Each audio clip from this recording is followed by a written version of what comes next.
Hey guys, welcome to my channel. मेरे वाले channel में आप सभी का स्वागत है। राधे राधे। और आप सब कैसे हो? उम्मीद करती हूँ बहुत अच्छे होंगे। तो यहाँ शाम को ही हो गई थी समर ख़राब। कहते हैं ना कहावत, कंगाली में आटा गीला। और आप लोग बताना, आप लोग कैसे हो और ठीक ठाक हैं? ठंड अभी तो हल्की हो गई है, कह भी नहीं सकते जबकि ज़्यादा ठंड पड़ रही है।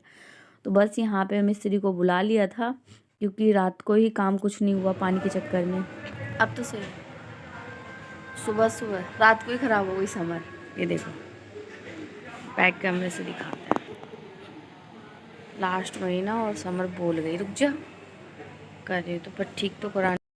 और जब कहते हैं ना, जब हम लोगों को, मिडिल क्लास वालों को तो हर चीज़ सोच सोच के करनी पड़ती हो, या आप कम से कम सोचे थे चलो ठीक है थोड़ा सा सही चल रहा है तभी बोल गई। और किचन का हाल देखा, पूरा फैले पड़े हैं बर्तन, क्योंकि रात को भी नहीं धुले थे और दिन में भी, सुबह में भी नाश्ता पानी बनाया था तो वो ही सारे पड़े हैं। और फिर मैंने समर वगैरह ठीक होने के बाद में मैंने बर्तन धो दिए थे, फिर चाय वगैरह बना रही थी लोगों के लिए। पर जब मैं छान रही थी तो मेरे से चाय ही छूट गई, तो बस सारे में हो गए धुले हुए भी बर्तन दोबारा से गंदे हो गए। और बस महीने का लास्ट चल रहा था और ऊपर से हो गई समर ख़राब। कितनी चीज़ें ख़राब होती हैं यहाँ पे। क्या है ना, लाइट का पावर कम ज़्यादा होता रहता है तो बहुत ज़्यादा चीज़ें ख़राब हो जाती, कभी कुछ हो जाता है कभी कुछ हो जाता है।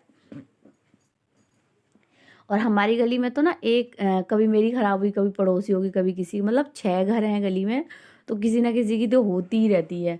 अब यही बस समस्या रहती है। और बस समर को सही कराने के बाद में पूरा फैल गया था तो उसे ही लगाया किचन में सारा।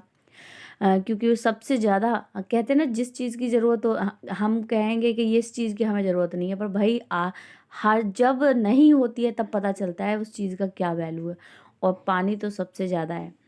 तो बस पूरा काम फैला हुआ था और यहाँ मैं सोची थी कि बोर्ड में करंट आ जाएगा, तो मैं बस साबुन से धो रही थी क्योंकि छींटे सूख गई थी, चाय तो छूट रही नहीं थी।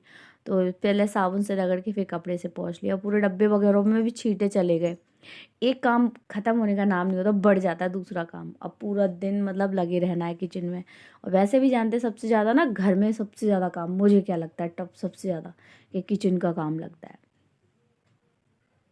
और कई दिन से मेरा ब्लॉग नहीं आ रहा था, ऐसे ही थोड़ा सा, मतलब थोड़ा सा क्या, बिजी थी थोड़ा, और इस चक्कर में ब्लॉग भी नहीं डाले। और फिर मन नहीं करता, सब्सक्राइबर तो बढ़ते नहीं हैं, बढ़ते हैं तो अन हो जाते हैं। तो बस यही रिक्वेस्ट है आप लोगों से, अगर मेरे चैनल पे पहली बार विजिट करते हैं तो लाइक से सब्सक्राइब ज़रूर करें। सब्सक्राइब करना एकदम फ्री है और आप लोगों के सपोर्ट की वजह से तो हम लोग आगे बढ़ते हैं। और कितना सारा काम होता है हम लोगों के पास में भैया, घर को संभालना, फिर बच्चों को स्कूल से लाना, फिर घर का देखना और सारी चीज़ों को मेंटेन रखना।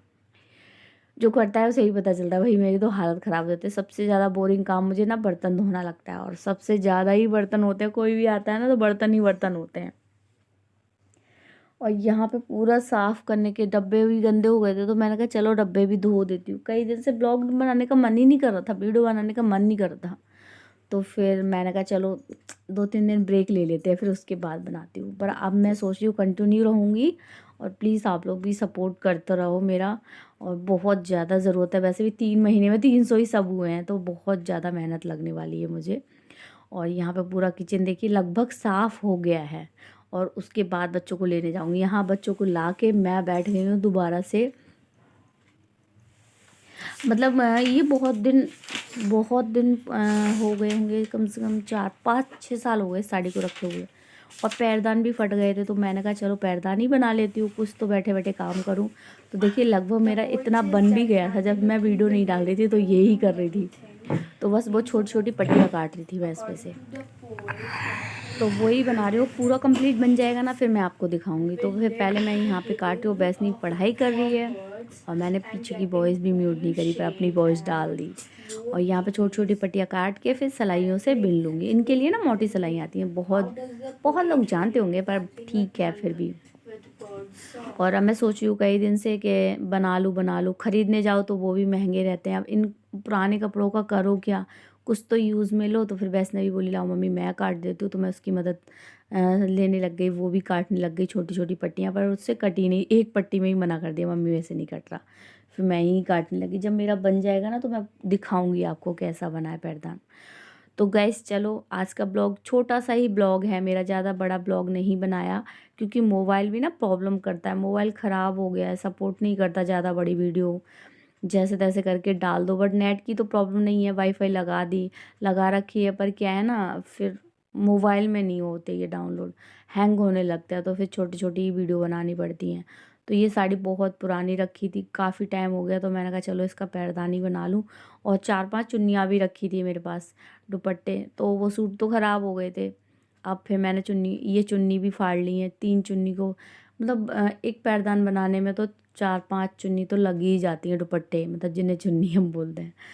तो बस यही है, और रोज़ यही करती रहती हूँ, इसलिए ब्लॉग मन भी नहीं कर रहा था बनाने का, समझ में नहीं आता कि क्या बनाओ ब्लॉग में।